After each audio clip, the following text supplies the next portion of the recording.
அனைவருக்கும் வணக்கம். இந்த வீடியோ பதிவில் எஸ்ஆர்பி எக்ஸாம் ஃப்ரீ டெஸ்ட் ஒன்றிற்கான கொஸ்டின் வித் ஆன்சர்ஸ் பார்க்க போகிறோம். சரிங்களா? கிட்டத்தட்ட ஒரு 120 கேள்விகள் இருக்குது. இந்த 120 கேள்விகளில் மிக முக்கியமான கொஸ்டின்ஸுக்கு மாத்திரம் நான் எக்ஸ்ப்ளனேஷன் கொடுக்குறேன். மீதி கொஸ்டின்ஸ் இந்த பிடிஎஃபில் நீங்களாகவே ஒரு முறை ஜஸ்ட் ரீட் பண்ணிக்கிடுங்க. பிடிஎஃப் உங்களுக்கு நான் டெலிகிராம் சேனலில் ஷேர் பண்ணியிருக்கிறேன். டைரெக்டாக நீங்கள் டெலிகிராமில் ஜாயின் பண்ணி பிடிஎஃப் டவுன்லோட் பண்ணிக்கிடுங்க. நீங்கள் நம்ம சேனலுக்கு புதியவராக இருந்தால் சேனலை சப்ஸ்கிரைப் பண்ணிடுங்க. நம்ம சேனலுக்கான official Telegram WhatsApp channel link கீழே டெஸ்கிரிப்ஷனில் கொடுத்துருக்கிறேன். மறக்காமல் ஜாயின் பண்ணிக்கிடுங்க. வாங்க வீடியோக்குள்ளே போகலாம். ஃபஸ்ட்டு கொஸ்டின் உங்களுக்கு காமனாக எஸ்ஆர்பி டிஆர்பியில் கேட்கக்கூடிய வாய்ப்புகள் அதிகமாக இருக்குது. லாஸ்ட்டு நடந்து முடிந்த டிஆர்பி எஸ்ஆர்பியில் இது ஒரு கொஸ்டினாகவே கேட்டிருந்தாங்க. 3இல் தொடங்கி 5இல் முடியும் சிறிய 5 இலக்க எண் எது அப்படின்னு சொல்லி கேட்டிருக்கிறாங்க. இதில் இருக்கக்கூடிய மிக குறைந்த வேல்யூ கொண்ட 5 இலக்கம் என்னென்னு பார்த்துக்கிட்டிங்கன்னா 30,005. அதுக்கப்புறம் பார்த்துக்கிட்டிங்கன்னா இதே போல் ஃப்ராக்ஷன்லேயும் உங்களுக்கு கொஸ்டின்ஸ் கேட்பாங்க. சரிங்களா? இந்த இரண்டையும் நீங்கள் பெருக்கிறீங்க அப்படின்னு சொன்னால் 0.0007 உங்களுக்கு ஆன்சராக கிடைக்கும். மேக்ஸிமம் இப்படி ஃப்ராக்ஷனில் கொடுத்துருக்குறாங்க அப்படின்னு சொன்னால் ஃபஸ்ட்டு புள்ளி வச்சு இருக்கக்கூடிய அந்த புள்ளிக்கு முன்னால் இருக்கக்கூடிய அந்த மதிப்பு, அதாவது இங்கே புள்ளிக்கு முன்னால் 0 இருக்குது. சரிங்களா? ஃபஸ்ட்டு நம்பரில்.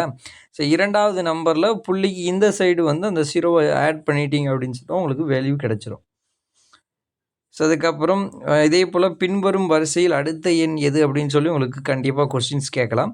இப்போ இந்த கொஸ்டினில் பார்த்துக்கிட்டிங்கன்னா இரண்டாவது எண்ணுடன் முதல் எண்ணை கூட்டி தான் நம்மளுக்கு தொடர்ச்சியாக வந்திருக்குது. இப்போ எக்ஸாம்பிள் 1 கூட 1 கூட்டினா 2, 2 கூட 1 கூட்டினா 3, 3 கூட 2 கூட்டினா 5, 5 கூட 3 கூட்டினா 8, 8 கூட 5 கூட்டினா 13. இதே ஃபார்மெட்டில் தான் உங்களுக்கு நிறையா கணக்குகள் எஸ்ஆர்பி டிஆர்பியில் இது போல் கொஸ்டின்ஸ் கேட்கலாம். அதுக்கப்புறம் போர்ட்மார்க்ஸ் ரூல்ஸில் நிறையா கொஸ்டின்ஸ் கேட்கலாம். இப்போ இதிலேயே கொடுத்துருக்குறாங்க பாருங்கள். ஏ என்பது பி, சி என்பது வகுத்தல் மற்றும் டி என்பது கழித்தல் என்றால் இதற்கான வேல்யூ என்ன அப்படின்னு சொல்லி கேட்டிருக்கிறாங்க.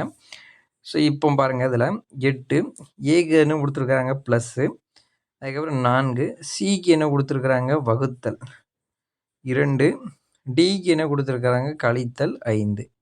இது அப்படியே போர்ட் மார்க்ஸில் ஃபஸ்ட்டு நம்ம வகுத்தல் செய்கிறோம், 2 வருது. அதுக்கப்புறம் ப்ளஸ் 8 கூடி போட்டுருங்க. இந்த சைடு 5. அப்போ 8 கூட 2 கூட்டினீங்க அப்படின்னு சொன்னால் 10, 10லேருந்து 5 கழிச்சிங்கன்னா உங்களுக்கு வெறும் 5 விடையாக கிடச்சிரும். இது போல் நிறையா கொஸ்டின்ஸ் கேட்பாங்க. வர்க்கமூலம்னாலே இப்போ இதில் 144க்கு வர்க்கமூலம் என்னன்னு கேட்டிருக்கிறாங்க. 12 தான் இதோடைய வர்க்கமூலம். 12 12 144. அதே போல் 8இன் கனமூலம்னு கேட்டிருக்கிறாங்க. Cube root. கியூப் அப்படின்னாலே 3 அடுக்குன்னு அர்த்தம். சரிங்களா? இப்போ 8 எந்த கீழே உள்ள எந்த ஆன்சரை போட்டால் 8 நம்மளுக்கு கிடைக்கும் அப்படின்னு சொல்லி பாருங்கள். கியூப்பு பார்க்கணும். மொத்தம் 3 அடுக்கில் வரணும். சரிங்களா? இப்போ உதாரணமாக 2 எடுத்துக்கலாம். 2 2 இன்ட்டு 2 அப்போ 2 4 4 2 8 உங்களுக்கு விடை கிடச்சிட்டா. இதே போல் தான் நிறையா கொஸ்டின்ஸ் உங்களுக்கு கேட்பாங்க. எல்லாமே ப்ராப்பராக ஃபாலோ பண்ணிங்க. 1க்கு 2 முறை செஞ்சு பார்த்துட்டாலே ஈஸியாக நம்ம இந்த கணக்கை பூராமே அட்டன் பண்ணி நல்ல மார்க்ஸ் ஸ்கோர் பண்ணிடலாம். சரிங்களா? இப்போ இதில் ஒரு டசன் என்பது 12 எனில் 5 டசன் என்பது எவ்வளவு அப்படின்னு சொல்லி கேட்டிருக்கிறாங்க. அப்படியே ஈஸியாக அசால்ட்டாக போட்டுடலாம். 5 12 60.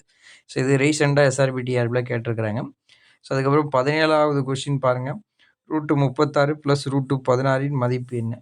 இப்போ ரூட்டு 36 ரூட்டுனா 36க்கு உடைய அந்த வர்க்கம் என்ன அப்படின்னு சொன்னால் 6 6 6 36. சரிங்களா? அப்போ இதில் காமனாக ஒரு 6 எடுத்துருங்க. அதுக்கப்புறம் இந்த சைடு 16 கொடுத்துருக்குறாங்களா, 16னா 4 4 16. அப்போ 4 காமனாக எடுத்துருங்க. அப்போ 6 4 10. 10 விடை. இது போல் ஈஸியாக நீங்கள் எல்லா கணக்குமே செஞ்சிடலாம். வரக்கூடிய எஸ்ஆர்பி எக்ஸாம்லேயும் இது போல் ஈஸியாக தான் கொஸ்டின்ஸ் என்பது கேட்பாங்க. கோஆப்ரேட்டிவை பொறுத்தளவில் கொள்கை சார்ந்து நிறையா கொஸ்டின்ஸ் இருக்கும். 7 கொள்கைகள் இருக்குது. 7 கொள்கைகளையும் தெளிவாக படித்து கொள்ளுங்கள். அந்த 7 கொள்கை சார்ந்து கண்டிப்பாக கொஸ்டின்ஸ் உங்களுக்கு எஸ்ஆர்பி எக்ஸாமில் கண்டிப்பாக கேட்பாங்க. அதே போல் பார்த்துக்கிட்டிங்கன்னா பொறுப்புன்னு எடுத்துக்கிட்டிங்க அப்படின்னு சொன்னால் ஜெர்மனியில் இருக்கக்கூடிய, குறிப்பாக ஜெர்மனினாலே கடன் கூட்டுறவு சங்கம் தான். சரிங்களா? அந்த கடன் கூட்டுறவு சங்கங்களில் நகர கூட்டுறவு சங்கம் இருக்குது. அதே போல் கிராம கடன் சங்கமும் இருக்குது. கிராம சங்கத்துடைய பொறுப்பு என்பது வரையறா பொறுப்பு. நல்லா ஞாபகம் வச்சுடுங்க, வரையறா பொறுப்பு. நகர்ப்புற சங்கத்துடைய பொறுப்பு வரையறுக்கப்பட்ட பொறுப்பு. இந்தியாவில் தொடங்கப்பட்ட இந்த கிராம சங்கங்கள் எல்லாமே வரையறா பொறுப்பில் தான் இருந்தது. சரிங்களா? அதே போல் நகர வங்கிகள்னு எடுத்துக்கிட்டிங்க, நகர சங்கம் எல்லாமே பார்த்துக்கிட்டிங்கன்னா வரையறு பொறுப்பில் தான் இருந்தது. ஸோ இது ரொம்ப முக்கியம். கண்டிப்பாக அதிலேருந்து கேட்பாங்க. சரிங்களா? ஸோ அதுக்கப்புறம் 2025 சர்வதேச கூட்டுறவு ஆண்டுலேருந்து கண்டிப்பாக கொஸ்டின்ஸ் நம்ம எதிர்பார்க்கலாம். ஸோ இந்த சர்வதேச கூட்டுறவு ஆண்டை வந்து எந்த அமைப்பு அறிவிச்சது அப்படின்னு சொல்லி கொஸ்டின் கேட்கலாம். ஐநா சபை. நல்லா ஞாபகம் வச்சுடுங்க. ஒரு ஒரு ஒரு ஆண்டை ஒரு குறிப்பிட்ட பொருளுக்கான ஆண்டாக அறிவிக்கக்கூடிய அந்த முழு அதிகாரமும் ஐநா சபைக்கு இருக்குது. ஸோ அதேபோல் அதற்கேற்றாற்போல் இந்த ஆண்டை வந்து சர்வதேச கூட்டுறவு ஆண்டாக 2025 அறிவித்திருக்கிறாங்க. ஸோ மெக்லகன் குழு சார்ந்த தகவல்லாம் படிச்சுக்கிடுங்க. கண்டிப்பாக மெக்லகன் குழுவிலேருந்து கொஸ்டின்ஸ் நிறையா கேட்பாங்க. ஸோ இந்த குழுவை வந்து 1914 துவங்கியிருப்பாங்க. சரிங்களா? ஸோ அதன் தொடர்ச்சி 1915 அறிக்கை சமர்ப்பிச்சிருப்பாங்க. ஸோ கூட்டுறவில் வந்து ஒருவருக்கு ஒரு வாக்கு இருக்கணும். ஸோ அதுக்கப்புறம் மாநில தலைமை கூட்டுறவு வங்கியை உருவாக்கணும். ஸோ இப்படி பல பரிந்துரைகள்லாம் இவங்க கொடுத்துருப்பாங்க. நம்ம கொடுத்துருக்கக்கூடிய அந்த நோட்ஸ்லேயே இது சார்ந்த தகவல்கள் எல்லாமே உங்களுக்கு இருக்கும். ஸோ அதனால் அதை தெளிவாக படிச்சுடுங்க. கண்டிப்பாக மெக்லகன் குழுவிலேருந்து கொஸ்டின்ஸ் இருக்கும். ஸோ அதுக்கப்புறம் ராக்டெயில் முன்னோடிகள் எல்லாம் ஞாபகம் வச்சுக்கிட்டு, ராக்டெயில் முன்னோடிகள் கூட்டுறவு சங்கம் வந்து இது வந்து ஒரு நுகர்வோர் கூட்டுறவு சங்கம், நெசவாளர்களால் உருவாக்கப்பட்ட சங்கம் தான். சரிங்களா? இது வந்து இங்கிலாந்தில் துவங்கப்பட்டது 1844 அந்த காலகட்டங்களில் 28 நெசவாளர்கள் ஒன்று கூடி 28 பவுண்டு மூலதனத்துடன் இந்த நுகர்வோர் கூட்டுறவு அமைப்பை துவங்கினார்கள். ஸோ அதுக்கப்புறம் பார்த்துக்கிட்டிங்கன்னா டென்மார்க்னு எடுத்துக்கிட்டிங்கன்னா அங்கே உள்ள அந்த பால் கூட்டுறவு சங்கங்கள் வந்து என்ன முத்திரையின் அடிப்படையில் அந்த பொருட்களை விற்பனை செய்கிறாங்க அப்படின்னு சொன்னால் லூர் பிராண்டுன்னு சொல்லக்கூடிய அந்த முத்திரையை அடிப்படையாக கொண்டு தான் அந்த பொருட்கள் எல்லாமே விற்பனை செய்கிறாங்க. ஸோ இது கண்டிப்பாக கேட்பாங்க. சரிங்களா?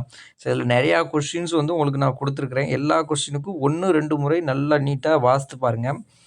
பார்த்துக்கிட்டிங்கனாலே அதுக்கு போக வந்து பார்த்துக்கிட்டிங்கன்னா ஒரு மிக முக்கியமான கொஸ்டின் பார்த்துக்கிட்டிங்கன்னா ஜெர்மனியில் நகர கூட்டுறவு சங்கத்துடைய அந்த ஊக்குவிப்பாளர் அப்படின்னு சொல்லி கேட்பாங்க.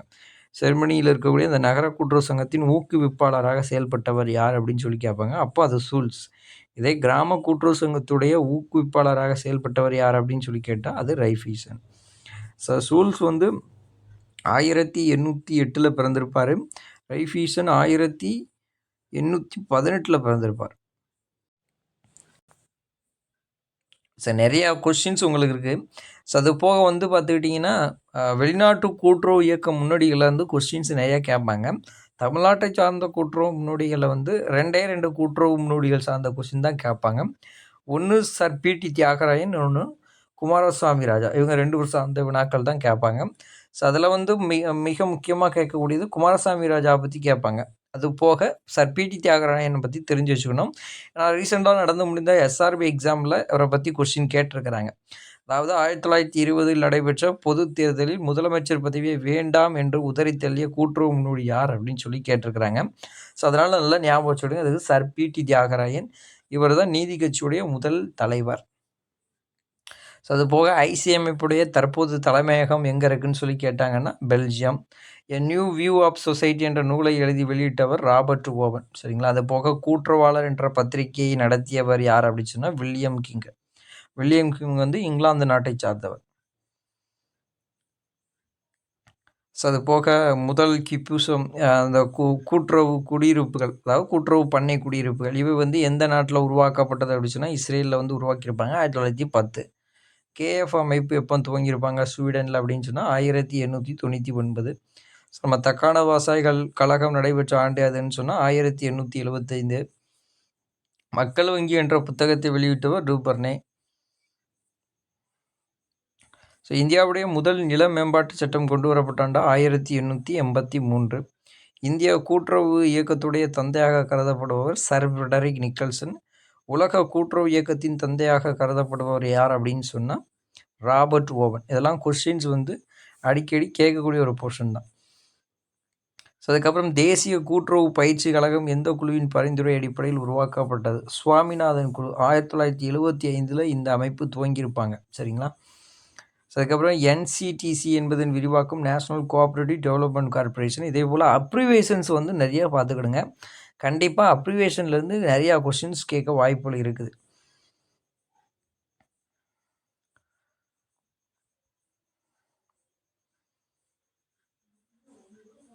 ஸோ டோட்டலாக நிறையா கொஸ்டின்ஸ் இதிலேயே உங்களுக்கு இருக்குது. சரிங்களா? ஸோ இதை நீங்கள் 1-2 முறை தெளிவாக படிச்சுட்டாலே கண்டிப்பாக கோஆப்ரேட்டிவில் இருந்து கிட்டத்தட்ட ஒரு 40லேருந்து 50 கொஸ்டின்ஸ் நம்மளுக்கு கேட்க வாய்ப்புகள் இருக்குது. சரிங்களா? அதில் ஒரு 20லேருந்து 30 கொஸ்டின் நம்ம ஈஸியாக எடுத்துடலாம். ஸோ இந்தியாவை பொறுத்தளவில் பார்த்துக்கிட்டிங்கன்னா மத்திய வங்கி, அதாவது மாவட்ட மத்திய கூட்டுறவு வங்கிகள், மாநில தலைமை கூட்டுறவு வங்கிகள், ஸோ இதுபோல் தலைமை கூட்டுறவு நிறுவனங்கள் தொடங்குவதற்கும் கடன் அல்லாத இதர கூட்டுறவு நிறுவனங்கள் உருவாக்குவதற்கும் இந்த 1912 கூட்டுறவு சங்கங்களின் சட்டம் மிக முக்கியமான காரணமாக இருந்தது. அது ரொம்ப முக்கியம். ஸோ இந்த 1904 சட்டம், 1912 சட்டம், 32 சட்டம், 61, 83 இந்த சட்டங்கள் சார்ந்து கொஸ்டின்ஸ் வந்து கண்டிப்பாக இருக்கும்.